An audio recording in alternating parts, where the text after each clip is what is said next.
और फाइनली एक डेट आया जब मैंने पायल को प्रपोज किया। I said I love you.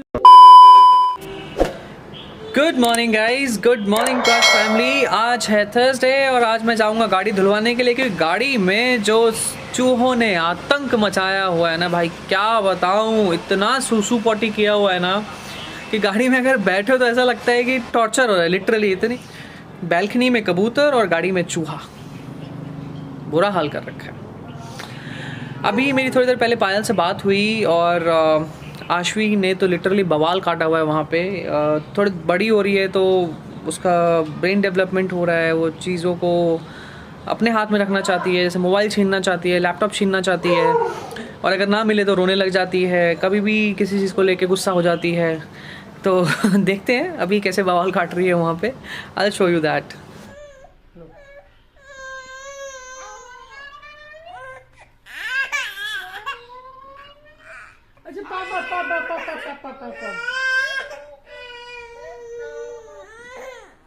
नाराज हो रही है।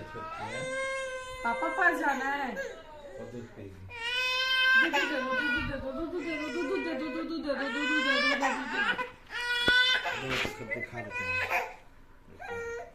आशवी को क्रॉल कराने की कोशिश कर रहे हैं।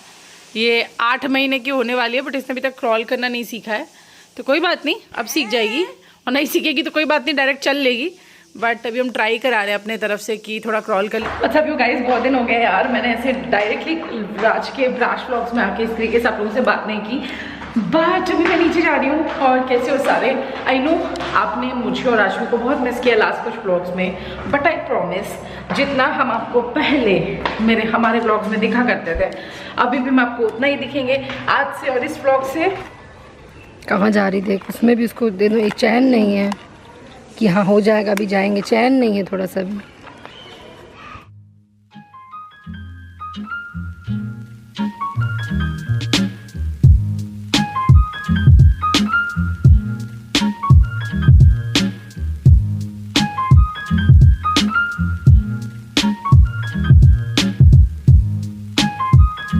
इसको गुस्सा दिलाऊंगा, अभी मैं इसको गुस्सा दिलाऊंगा। छोटो चल नहाने, चल नहाने, चल चल नहाने, चल नहाने, नहाने चल, चल नहाने चल।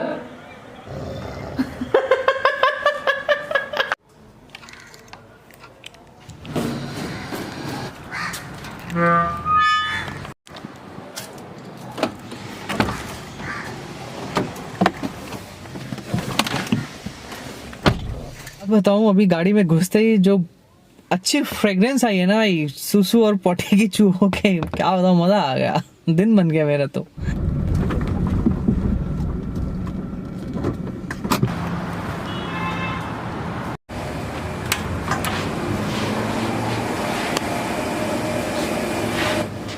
ओए ये रे फ्रूट टार्ट, दे दो जरा, 2 पैक कर दो।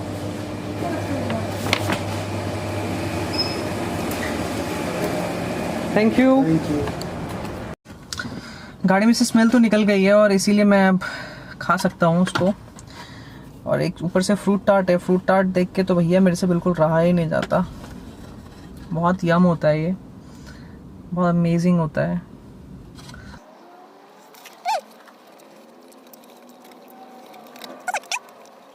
पहुंच गए। जय गाय माता, गाय माता साइड हो जाओ थोड़ा सा।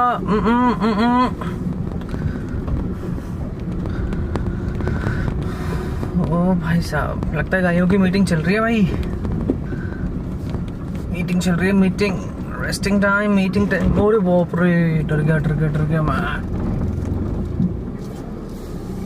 भाई। ऐसे ऊंचाई पे चढ़ाने में ना मेरे को तो बड़ा डर लगता है यार। मेरे को चढ़ाने के लिए बोल दिया, मुझे मिल गया हमें ये स्विच, होपफुली ये काम कर जाएगा। Car washing done, Chhotu walking done, plug buying done. So work from home के सबसे बड़े पर्क यही होते हैं कि आप अपने ब्रेक्स को जो है ना इन छोटे मोटे कामों में यूटिलाइज कर सकते हो। तो मैं भी कभी कभी ब्रेक लेके छोटे मोटे काम कर लेता हूँ। मैं फिर से आ गया हूँ अपने स्टोरी स्पॉट पे, जो कि है मेरी बैल्कनी, और हम अपने स्टोरी को आगे कंटिन्यू करते हैं। लास्ट मैंने आपको बताया था कि कैसे मैंने अपनी सिस्टर की शादी कराई अपनी सेविंग्स से, और सब कुछ ठीक ठाक चल रहा था। मेरे को इतने में एक बहुत अच्छी अपॉर्चुनिटी मिली फ़िलीपींस जाने की, और 6 महीने के लिए मैं फ़िलीपींस चला गया। लेकिन वो फ़िलीपींस जाना मेरे लिए बेनिफिशियल नहीं रहा, मतलब 6 महीने के लिए चला तो गया, लेकिन वहाँ पे जाके मेरा और फाइनेंशियल ब्रेकडाउन हो गया। वो कैसे हो गया? क्योंकि जब मैं यहाँ था तो मैं अच्छा खासा इंसेंटिव ओवर टाइम अर्न कर लेता था, लेकिन वहाँ जाने के बाद कोई ऐसी अपॉर्चुनिटी नहीं थी। ऑलमोस्ट 70% डिक्रीज़ आ गया मेरे इनकम में। लेकिन एक अच्छी बात ज़रूर हुई कि वहाँ से आने के बाद मेरा प्रमोशन हो गया, जिससे थोड़ा सा मेरा कहते हैं ना कि इनकम जो है बढ़ा, लेकिन वो इतना नहीं था कि मैं जितना पहले कमाता था उसको कवर अप कर सकूँ, और जिसकी वजह से मेरे को बहुत ज़्यादा प्रॉब्लम होने लगी फाइनेंशियली। आते हैं 2016 में। 2016 में क्या हुआ? 2016 में ये हुआ कि मैं पायल से पहली बार मिला, मतलब पायल को मैंने पहली बार देखा। वो ट्रेनिंग में हुआ करती थी, और उसका जो ट्रेनिंग सुपरवाइज़र मेरा बहुत अच्छा फ्रेंड है और उस टाइम पे भी हुआ करता था। तो उसने बोला कि चल मैं तेरे को नए बैच से मिलवाता हूँ, और जिन्होंने रिसेंटली भी ज्वाइन किया है तो चलते हैं। तो हम लोग कैफ़ेटेरिया गए। कैफ़ेटेरिया में जब मैं उस पूरे बैच से मिल रहा था तो उसी बैच में पायल भी थी, और मैं वहाँ पे मैं पायल से पहली बार मिला, और पायल को मैंने हेलो बोला, उसने भी हेलो बोला, और अब तक हमारे दिमाग में ऐसा कुछ नहीं था। हाँ, मैंने सोचा ज़रूर था कि you know she is beautiful.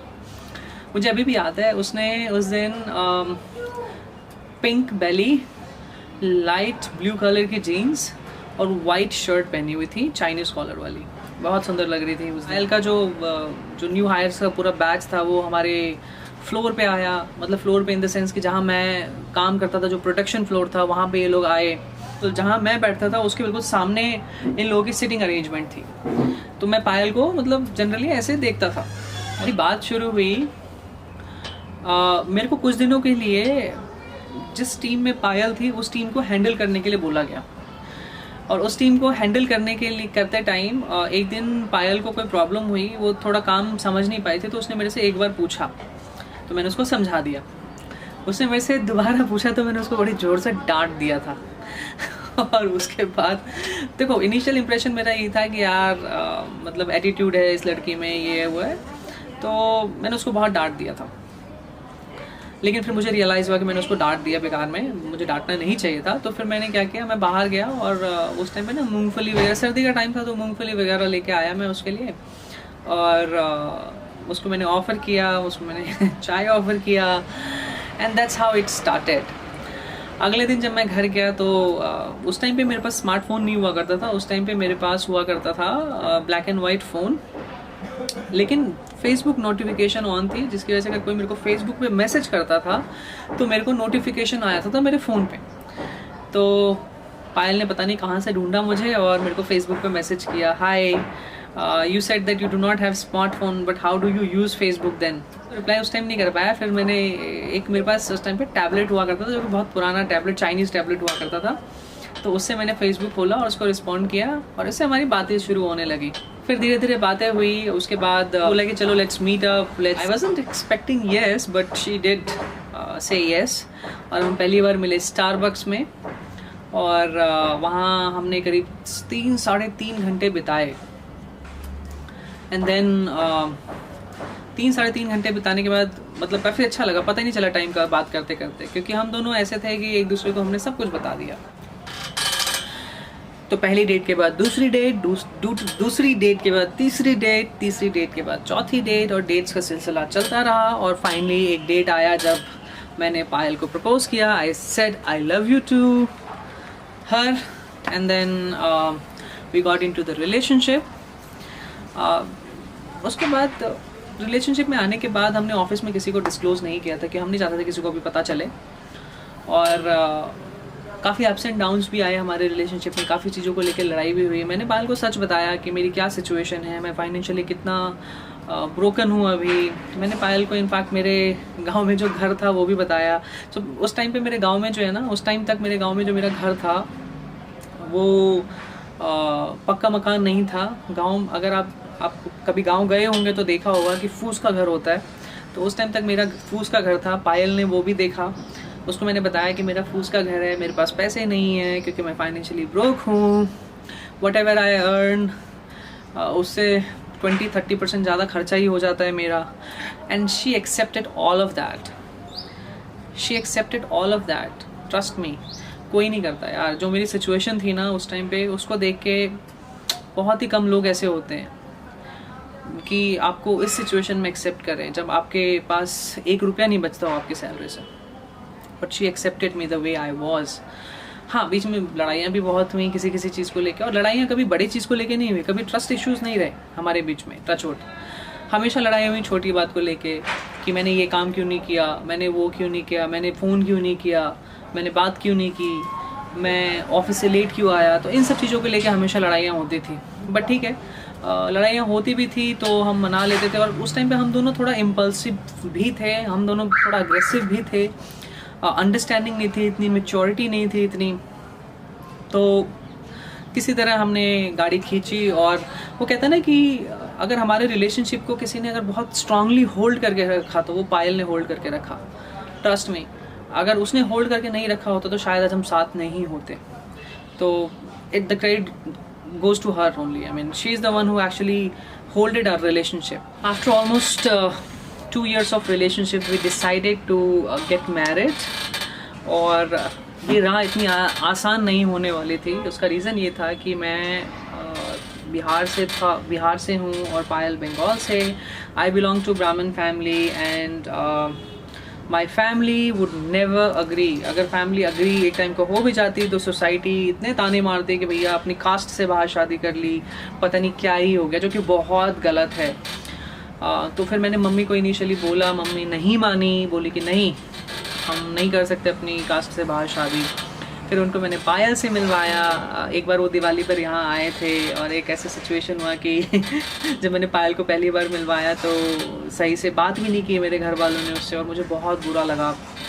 लेकिन फिर पायल के ऑफ कोर्स उसके अंदर इतना टैलेंट और इतना कला है कि उसको अप्रिशिएट किया मेरे घर वालों ने. एंड उनको लगा कि लड़की तो बहुत अच्छी है. And then that's how they agreed, उन्होंने देखा कि I was so determined. Honestly I was so determined. मैंने बोल दिया था घर वालों को कि नहीं, मैं शादी करूँगा तो उसी से करूँगा, नहीं तो नहीं करूँगा. और उनको लगा कि लड़की भी अच्छी है तो चलो कर देते हैं. तो that's how my family agreed. I know उनको बहुत लोग बहुत कुछ बोलते थे, लेकिन उन्होंने उस चीज़ को इग्नोर किया, उस चीज़ को अपने तक रखा, कभी मुझे एहसास भी नहीं होने दिया. So I must appreciate, I am thankful too. फिर आया 2018 में वी गॉट रोकाफाइड. And then in 2019 we got married. इसमें सबसे अच्छी बात ये थी कि ना सिर्फ पायल ने मुझे ऐसे एक्सेप्ट किया जैसा मैं था, बल्कि उसकी फैमिली ने, they accepted me with their open arms. जो मेरी कंडीशन थी, of course it was not the best, but still they accepted me and I respect them a lot for the way they accepted me and the kind of person they are, the kind of human being they are. 2019 में हमारी शादी हो गई और 2021 में हमारी little angel I, Aashvi. But इस बीच में ये हुआ कि जब से लाइफ में मेरी पायल आई तब से मेरा फाइनेंशियल सिचुएशन भी बहुत इम्प्रूव हो गया. मैंने बहुत अच्छी नौकरी, मेरे को मतलब बहुत अच्छा पोजीशन मिला, बहुत अच्छी नौकरी मिली और आज मैं एक अच्छे सिचुएशन में हूँ. मैं ये नहीं कह रहा कि मैं मैं बहुत ज़्यादा अर्न करता हूँ, बट मैं ये कहता हूँ कि मैं इतना अर्न कर लेता हूँ जिससे कि मैं एक अच्छी लाइफ स्टाइल लीड कर सकूँ. So that was the story, how we met and how she accepted me. आज के लिए बस इतना ही. आज हम इस ब्लॉग को यही एंड करते हैं. अगर आपको मेरी स्टोरी अच्छी लगी और आपको मेरा व्लॉग अच्छा लगा तो please like, share and subscribe ज़रूर करना, क्योंकि इससे मोटिवेशन मिलता है. और आई नो आप लोगों को अभी थोड़ा सा व्लॉग इतना इंटरेस्टिंग नहीं लग रहा होगा क्योंकि आशवी और पायल नहीं है, बट वो बहुत जल्द आने वाले हैं और फिर से हमारा व्लॉग बहुत ज़्यादा इंटरेस्टिंग होने वाला है. So I need your support. Please do like, share and subscribe.